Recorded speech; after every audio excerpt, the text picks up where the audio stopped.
In this simulation, we're going to be looking at batch versus one-piece flow in an office environment. You hear often that you should always try to get down to one-piece flow, and you may wonder why. So as a result of this simulation, I think you'll get a good intuitive feel for why it's important to get to one-piece flow. We're going to look at three different scenarios. The first one, we're going to look at the one you see here, batch versus one-piece flow, and we're going to just introduce 9 documents into the system and trace them through. In the second one, we're going to mix different kinds of documents together and see how that works. And in the third scenario, we're going to take the mixed kind of documents and we're going to look at the impact of setup time on that. Now, setup time in this kind of environment could be something like you're on a computer screen, you have a different kind of document come in. Well, it's going to take you longer than if you're on the same kind of document. The screen might be there, but if it's a different kind, you might have to go to a different system or do some kind of change. And so that would be the equivalent in manufacturing of a setup time. So if we say setup time in this application, we mean something like that perhaps. So in this scenario here, we're going to have the green station is going to produce 9 documents total, one at a time. They're going to be packed up together. They're going to be transmitted, either physically or electronically, makes no difference. And then they're going to be unpacked. The second workstation is going to work on them, and then they're going to get packed again, then unpacked, and the third station will work on them. So we're going to batch them up twice. The documents are going to be generated 1 per second, and the workstations take 1 second to process the documents. The transmittal times are all 1 second. We're going to have the packing and unpacking not take any time. We're going to assume it's easy to do. And we're mainly doing that so we have a fair comparison when we compare it to the other one. We want to see the impact of the one-piece flow versus batch. And so while there might be packing time, we could always add that in if we needed to sometime in the future.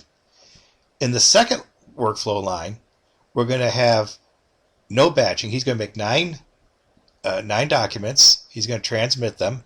The second workstation is going to process them one at a time, and then the third one will process those as he gets them. The transmittal times will be the same, and as we said, the batching and unbatching took no times. So all the times are identical. It's just the way we're processing them is different. So let's go ahead and see how this works. And we're going to go ahead and run this, and I'm going to go ahead and do it. So we see we're already producing the documents, and I got a big picture of it here so you can see what it looks like. That's what those little orange things are. And if you can see the time down here at the bottom. So we've been at it for just over 2 seconds. And I'm going to go ahead and play it again. And so you see the bottom line, they're going right on through. And the top line, they're waiting to get batched. Now they're getting unbatched, and the second group's okay. Now right now we're almost done on the bottom. Looks like about 12.5 seconds. And there we are. We're done at 13.5 in there. And the top station's still going. So remember, the bottom finished about 13 seconds. Now he's unbatching. And now he's processing them.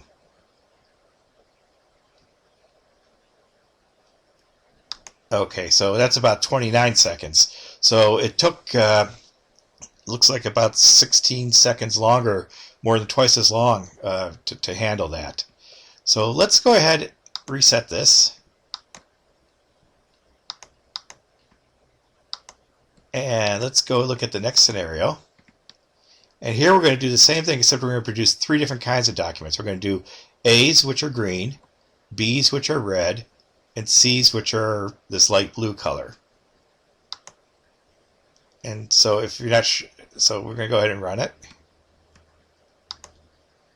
And so here you see the top one's going to do all 9 of the greens, and then it's going to do all 9 of the reds, and then all 9 of the blues. The bottom one's going to mix them up.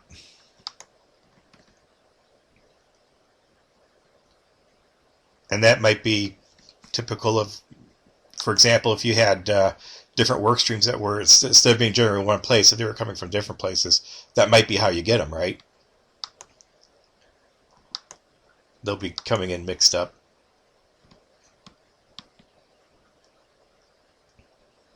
So we're seeing the same effect that we saw last time.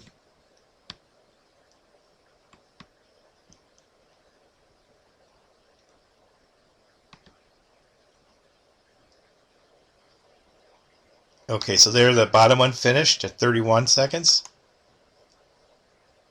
And the top one's still going.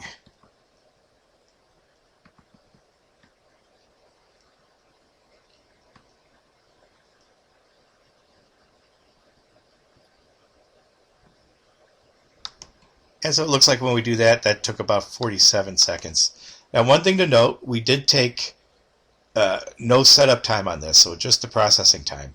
Now, what happens if you have setup time? Because that's really where the trade-off is. Obviously, if there were no barriers, everybody would one-piece flow without thinking about it. I think the next scenario will show you the importance of reducing that setup time so that you can achieve the one-piece flow that you want to based on these first two scenarios. So let's go ahead and take a look at the third scenario. And let me clear this out. And what we'll have here is the same as this last one. The difference is we're going to have 1 second setup time and 1 second processing time. So anytime we go from one type of part to another type, we take a 1 second setup, which is changing your screen to get there, and 1 second to do the document. So let's go ahead and run this one.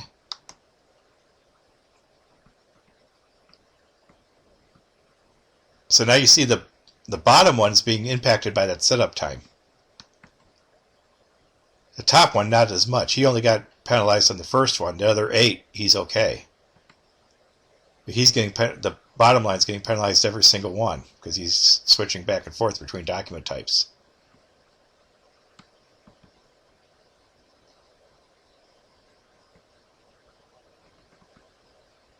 And this one's going to be a lot closer.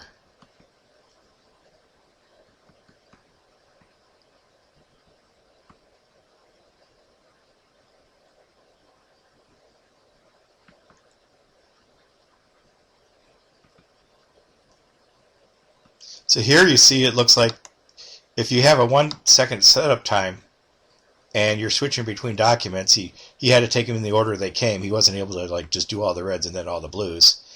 Then that penalty actually hurts. It actually took him longer to do it this time.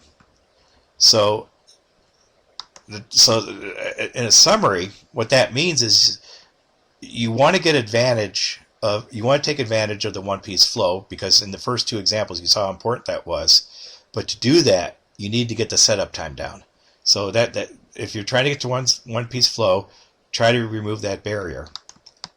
Also, if you have travel times and things like that, you also have to remove those, but we'll discuss that in different simulations. One thing I wanted to show you too is if you want to play with this, you can right-click here on this icon, and this comes up. And if you want to change the setup time, just change that value right there. And if you want to change the processing time, you change that one right there. So you could do a what-if scenario. What if we got the setup time down to a half, for example, a half a second, and then you run, and then you make sure you click on a different line or hit enter, close it, and run it, restart it, then run it, and you might want to speed it up a little bit. And in this case, if we got it down to half a second, say we did some lean and we were able to get that down, in that case, the one-piece flow again beat the top one. So we know that we need to get it down to about a half a second just to break even. So I hope you enjoyed that. You can hear, oh, you need to go one-piece flow, but you do need to get the setup time down to do that.